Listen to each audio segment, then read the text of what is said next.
आज प्रदेश कार्यालय में आयोजित इस प्रेस वार्ता में आप सभी पत्रकार बंधुओं का बहुत स्वागत है। जैसा कि अभी हमारे मीडिया प्रभारी ने कहा कि कुछ जो समसामयिक विषय हैं उस पर एक प्रेस वार्ता पार्टी की ओर से आयोजित है और कुछ विषय आपके समक्ष रखना है ताकि वो आपके माध्यम से जनता के बीच पहुँचे और सारी चीज़ों पर हम अपना स्पष्टीकरण भी दें और साथ साथ जो सरकार की कार्यशैली रही उसको हम पर्दाफाश करें। आज आपने देखा होगा कि मुख्यमंत्री कल सिकटिया में जिस प्रोजेक्ट की उद्घाटन के कार्यक्रम में गए थे वहाँ उन्होंने अपने आप को डिफेंड करने के चक्कर में कुछ ऐसी बातें कह गए वो कि भारतीय जनता पार्टी को ठीक है निशाने पर लीजिए, हम विरोधी दल हैं, हम पर आप आरोप लगा सकते हैं, लेकिन कम से कम भाषा की मर्यादा तो होनी चाहिए। उन्होंने कहा कि भेड़ियों का झुंड हमें डरा नहीं सकता। तो मुख्यमंत्री जी को ये पता होना चाहिए कि हम भारतीय जनता पार्टी के कार्यकर्ता भेड़ियों के झुंड नहीं हैं। हम विसिल ब्लोअर की भूमिका में हैं। जो राज्य में भ्रष्टाचार की एक संस्कृति आपने विकसित करने में लोगों का सहयोग किया, उसके खिलाफ हम आवाज़ उठा रहे हैं और आपको भी जगाने की कोशिश कर रहे हैं कि उन भ्रष्टाचारियों को आप रोकिए और उनके खिलाफ ठोस कार्रवाई हो ताकि राज्य भ्रष्टाचार के दलदल में ना फंसे और इसकी बदनामी ना हो। लेकिन अगर ये करने के बजाय मुख्यमंत्री हम पर ही आरोप लगाए और स्वयं को पाक साफ बताने की कोशिश में, ठीक है, अपने लोगों के बीच कोई भी अपने को पाक साफ ही कहेगा, लेकिन इस हद तक मत चले जाइए कि झूठ स्वयं आपके पोल खोलने लगे कि मुख्यमंत्री अब झूठ की सीमा लांघ रहे हैं। अब एक तरफ ईडी को आप निशाने पर लेते हैं कि ईडी जिस तरह से कार्रवाई कर रही हो दुर्भावना से प्रेरित है, तो ईडी ने तो आज अखबारों में छपा है ये सारी चीज़ें कि कुल 10 केसेस सरकार के पास उन लोगों ने रेफर किए कि इस पर कार्रवाई हो। तो सरकार की ओर से क्या कार्रवाई की गई इसके संदर्भ में जानकारी मांगी गई और कोई मामला आज का नहीं है कि कोई 1 महीने पहले वो फाइल मुख्यमंत्री के सचिवालय को भेजा गया हो। ये काफ़ी लंबे अरसे से हैं और लगभग 1.25 साल 1.5 साल के जो मामले हैं, मैं ज़रा आपको पढ़ के बता दूं कि 18/11/22 को जो फाइल भेजी गई मुख्यमंत्री के कार्यालय में, तो आज समझिए कि मोटा मोटी 1 साल होने को है, लेकिन मुख्यमंत्री की ओर से न उन फाइल पर टिप्पणी की जा रही है, चुपचाप आप चुप्पी साध लेते हैं। इस तरह के कुल 10 मामले हैं। पूजा सिंघल का मामला हो या विजेंद्र राम का मामला हो, ज़मीन कारोबारियों द्वारा जिस तरह से अफसरों के फर्जी स्टैम्प बनाए गए और घर में बैठ कर जिस तरह से दुस्साहसपूर्ण कार्रवाई की गई, ज़मीन किसी के नाम ट्रांसफ़र कर देना, गलत ढंग से सेना की ज़मीन हथिया लेना, उसमें बड़े बड़े अधिकारियों तक का शामिल होना, तो ये सारी चीज़ें हैं जिसमें कि ईडी ने सरकार का पक्ष जानने के लिए पत्र लिखा है कि आपने इन चीज़ों पर क्या कार्रवाई की है। लेकिन सरकार अगर चुप्पी साध ले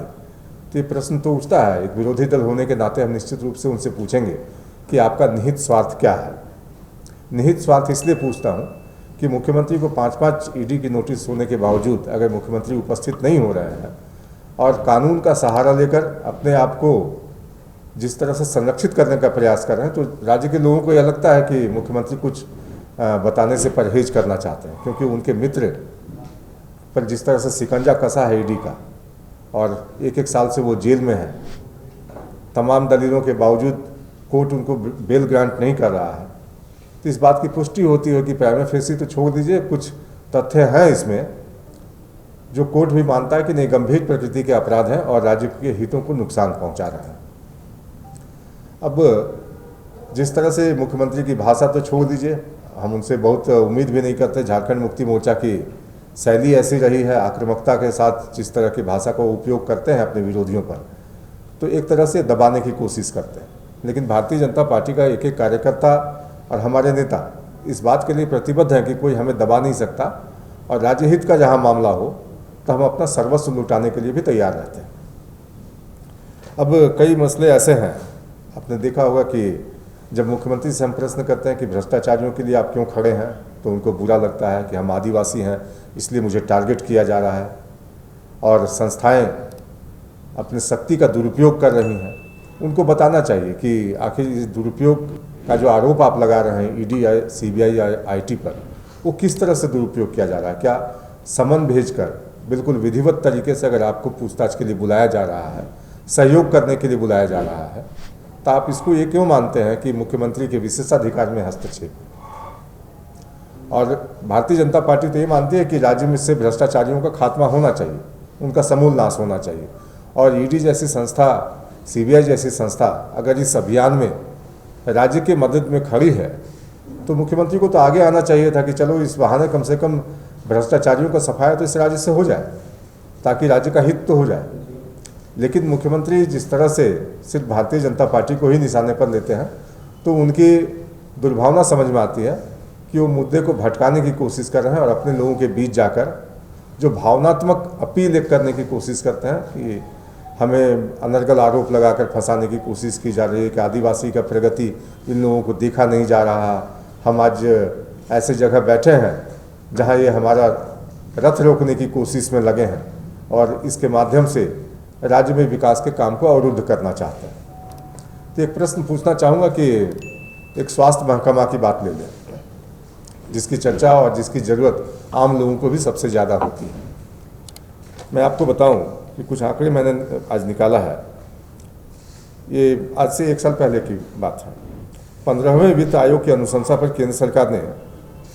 स्वास्थ्य सेवाओं में सुधार के लिए लगभग 4.5 अरब रुपए राज्य सरकार को दिए। उद्देश्य इसमें था कि higher health centre, primary health centre, उसके अलावे जो यूपीएचसी हैं उनके अपग्रेडेशन के लिए, और साथ साथ उनमें बिल्कुल वो मूलभूत सुविधाएं उपलब्ध हो, ताकि ग्रामीण क्षेत्र की जनता का बोझ, जो आते हैं लोग रिम्स चले आते हैं या सदर अस्पताल जाना पड़ता है, तो उनको वो मूलभूत सुविधाएं उनके जिला अस्पताल में उपलब्ध हो। वो सारी चीज़ें जो एक व्यक्ति कल्पना कर सकता है कि हम पैसे देकर ये सुविधाएं अपने लिए जुटा सकते हैं, वो सारी सुविधाओं के लिए सरकार ने ये पैसे उपलब्ध कराए थे। लेकिन इसके बावजूद भी अगर सुदूरवर्ती क्षेत्रों में आप ही लोग रिपोर्टिंग करते हैं, आप ही लोगों की खबरें छपती हैं, दिखती हैं, तो हम तो उन्हीं चीज़ों को वहाँ से लेकर आपके समक्ष रख रहे हैं कि अगर कोई गंभीर रूप से बीमार पड़ जाए और स्वास्थ्य मंत्री के फ़ोन कॉल के बाद भी एम्बुलेंस नहीं पहुँची, तो व्यवस्था पर प्रश्न है ना। सुदूरवर्ती इलाकों में तक एम्बुलेंस नहीं पहुँचने के कारण खटिया में भी लाद कर रोगी को अस्पताल पहुँचाना पड़े, तो क्या इस पर हम सवाल नहीं पूछें?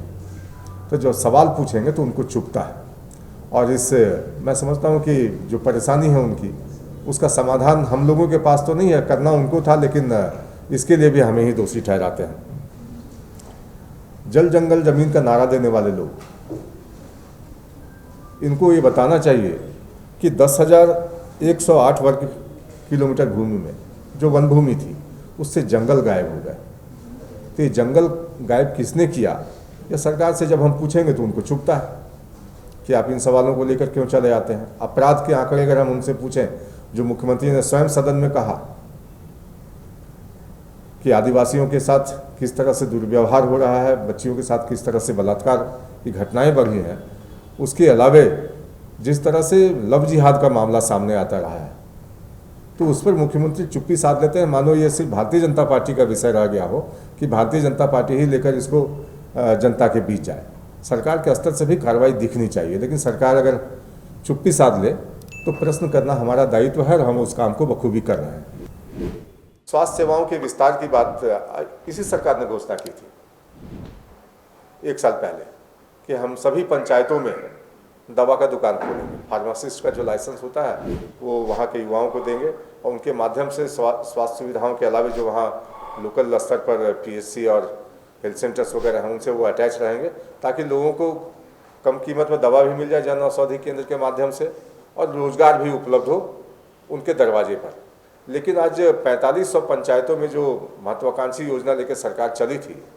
उस योजना को आप ये कह सकते हैं कि सरकार के अधिकारियों ने ही उस पर पानी फेर दिया। आज वो कहीं दिखाई नहीं दे रहा। जो नाम मात्र के लिए कुछ पंचायतों में खुले, लेकिन वो भी बदहाली के शिकार हैं। एक बहुत महत्वपूर्ण घोषणा आपने देखा होगा कि सरकार बार बार कुपोषित बच्चों को लेकर आंगनबाड़ी के माध्यम से घोषणा करती रहती है कि हम ये कर रहे हैं बच्चों के लिए फोर्टिफाइड ग्रेन्स, ये सब सारी चीज़ें दे रहे हैं। लेकिन सरकार ने विगत वर्ष घोषणा किया था कि 14 नवंबर जो बाल दिवस मनाते हैं पूरे देश में, उस दिन से हम 1000 दिन 10 नवंबर 2021 का मामला है, घोषणा किया कि हम 14 नवंबर से एक बहुत ही महत्वाकांक्षी परियोजना शुरू करने जा रहे हैं, जिसके माध्यम से अगले 1000 दिनों तक हम कुपोषित बच्चों का विशेष ख्याल रखेंगे ताकि कुपोषण से झारखंड बाहर निकल सके। अब आप बताइए 1000 दिन इक्वल टू 3 साल कम से कम। तो जो घोषणा 21 में हुई थी वो 24 में भी कंप्लीट नहीं होगी, आज 23 चल रहा है। आप बता दीजिए, आप सभी प्रबुद्ध पत्रकार हैं, कि सरकार की कोई ऐसी कोशिश कहीं आपको धरातल पर दिखाई दे रही है कि कुपोषण मिटाने के लिए सरकार कोई महाअभियान चला रही है? तो जो झूठ का सहारा लेकर अगर सरकार चला रहे हैं लोग, तो इस झूठ को भारतीय जनता पार्टी बर्दाश्त नहीं करेगी, चूँकि राज्य के लोगों के प्रति और हमारी प्रतिबद्धता है, साथ साथ इस राज्य का निर्माण हम लोगों ने किया, तो दर्द भी हमें ही सबसे ज़्यादा है कि राज्य कैसे आगे बढ़े और कोई झूठा व्यक्ति हमें ही झूठा बताने की कोशिश करे, तो इसको हम बर्दाश्त नहीं करने वाले हैं। और निश्चित रूप से उनका पर्दाफाश भी करेंगे, उनसे सवाल भी पूछेंगे कि इस तरह के जो आप हमारे खिलाफ डेरोगेटरी लैंग्वेज का इस्तेमाल करते हैं। तो एक तो ये कुनबा जो बना है INDIA.com का, जो स्वयं देखिए आप उसमें कौन से स्वार्थी लोग हैं, अलग अलग राज्यों में अलग अलग भ्रष्टाचारी लोग, जो अपने अपने स्वार्थ निहित स्वार्थ के कारण आज इस कुनबे से जुड़ने के लिए बाध्य हैं। अब वैसे लोग अगर हम पर सवाल खड़ा करें, शेर तो देश में एक ही है, नरेंद्र दामोदर दास मोदी, जो भ्रष्टाचारियों के खिलाफ डट कर कार्रवाई कर रहा है, बगैर डरे बगैर हिचके, कोई कदम उठाने में न वो परहेज करते हैं, न व्यक्ति विशेष का ख्याल करते हैं कि कौन व्यक्ति सामने है, कार्रवाई किसके खिलाफ होनी चाहिए। तो आज जो भेड़ियों का शब्द का इस्तेमाल किया मुख्यमंत्री ने हम लोगों के खिलाफ, तो भारतीय जनता पार्टी को तो लगता है कि वो जो भेड़ियों का झुंड है वो तो INDIA गठबंधन स्वयं है, क्योंकि मौका परस्त गठबंधन जिस तरह से एकजुट होकर भाव भाव कर रहा है वो प्रधानमंत्री के खिलाफ, कि सिर्फ प्रधानमंत्री को ही हटाना है, बाकी चीज़ों पर उनका कोई स्पष्ट राय नहीं है। कि अगर हम उनसे सवाल पूछें कि रोजगार को लेकर जो आपने घोषणाएं की थी कि 5 लाख नौकरियां देंगे, तो किसी ने तो आपको रोका नहीं 5 लाख नौकरियां देने से। बेरोजगारी भत्ता देंगे, तो किसी ने रोका था क्या कि भारतीय जनता पार्टी ने ब्रेक लगा दी इस काम पर? वो काम आप करते, लेकिन वो काम आप करेंगे नहीं। उस पर हम सवाल पूछें तो आप बोलेंगे कि युवाओं को भड़काया जा रहा है, युवाओं को बरगलाया जा रहा है। तो झारखंड मुक्ति मोर्चा के लोगों को एक बार खुद अपने मैनिफेस्टो को भी पढ़ने की आवश्यकता है। और कांग्रेस जो उनकी ये कहना अच्छा होगा कि सहधर्मी है, वो अनुगामी है, पीछे पीछे चल रही है, उनको तो कम से कम प्रश्न पूछना चाहिए। खुले तौर पर न पूछें, बाहर आकर तो पूछ सकते हैं कि भाई आपने ये सारी चीज़ें कही थी, हो क्यों नहीं रहा है ये? तो हम पर जो आरोप लगाए जाते हैं उसके संदर्भ में मैं समझता हूँ कि काफ़ी चीज़ें हम लोगों ने कही। हमारे नेता अभी संकल्प यात्रा पर निकले हुए हैं और अब तक 70 विधानसभा में उनकी रैलियाँ हो चुकी हैं। अब बाकी के 10-11 होने हैं, रांची में समापन होना है। तो जिस तरह से लोग सपोर्ट कर रहे हैं इन चीज़ों को, तो उनको ये लगता है कि आखिर बाबूलाल मरांडी घर घर गांव-गांव जाकर जिस तरह से पोल पट्टी खोल रहे हैं कि आने वाले चुनाव में तो हमारा बोरिया बिस्तर समेटना बिल्कुल तय है। तो इस बौखलाहट में अगर आप अनर्गल आरोप लगाएंगे तो भारतीय जनता पार्टी के न कार्यकर्ता चुप रहेंगे, न हमारा नेता हमें चुप बैठने देगा। हम भी मुखरता के साथ आपके हर क्रियाकलाप का जिस मंच पर मौका मिले वहाँ से विरोध करेंगे।